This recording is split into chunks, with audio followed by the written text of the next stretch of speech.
उत्तरी गाजा में safe corridor पर हमास का हमला। आईडीएफ और हमास के बीच भीषण जंग जारी है। आईडीएफ ने सुरक्षित रास्ता देने का ऐलान किया था। मोर्टार और एंटी टैंक वेपन से हमास ने इस पर हमला किया। तो देखिए, हमास यहां पर सेफ कॉरिडोर पर भी अटैक कर रहा है, यानी वो कॉरिडोर जो गाजा के लोगों को उत्तरी गाजा से निकलने के लिए दिया गया है, हमास को वो भी मंजूर नहीं है।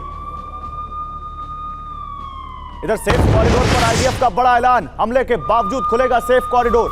गाजा में फंसे लोगों को निकालने की कोशिश। हमास कर रहा है कॉरिडोर बंद करने की कोशिश।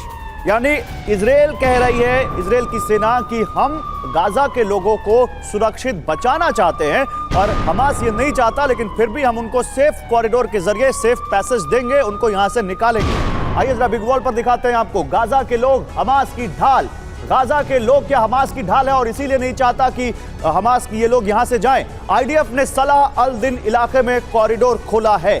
ये यहां पर आप देख सकते हैं, ये हम आपको दिखा रहे हैं, ये उत्तरी गाजा है। यहां पर जरा जूम इन कीजिए इसको। ये उत्तरी गाजा से आप देखिए जो कोस्टल रोड है, इसी के आसपास होते हुए ये सेफ कॉरिडोर दिया गया है जो दक्षिणी गाजा तक आता है।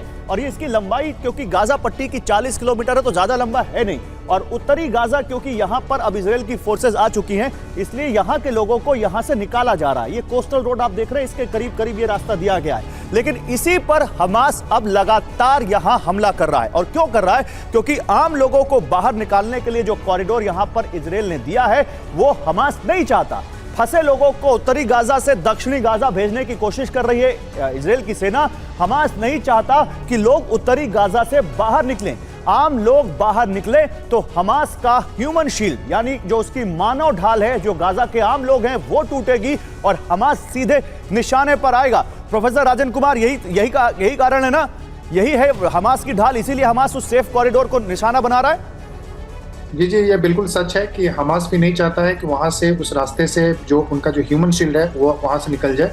और उसमें जानते हैं कि जो जिस ढंग से लोगों को निकाला जा रहा है, उसमें जो विदेशी नागरिक हैं उनको प्रेफरेंस दिया जा रहा है। और उससे जो हमास का जो शील्ड है वो कमज़ोर होगा, क्योंकि अगर वहाँ पे विदेशी लोग होंगे तो अंतर्राष्ट्रीय दबाव होगा इजराइल पे कि वो अटैक नहीं करे।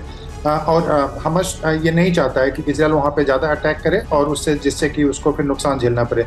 तो जी बिल्कुल, ह्यूमन शील्ड उसका कमज़ोर पड़ेगा, यही कारण से वो हमास नहीं चाहता है। हालांकि पहले इजराइल भी नहीं चाहता था कि वहाँ से उसको निकाला जाए, लेकिन अंतर्राष्ट्रीय दबाव के बाद कुछ खास लोगों को इजराइल वहाँ से निकलने की इजाज़त दे रहा है। और हालांकि अभी जो ह्यूमैनिटेरियन पॉज की बात जो कि ब्लिंकन वहाँ पे करने आए हैं, वो चाहते हैं कि थोड़े समय के लिए, दिन नहीं, थोड़े समय के लिए वहाँ पे रोका जाए, जिससे कि निगोशिएशन की बात भी आगे बढ़े।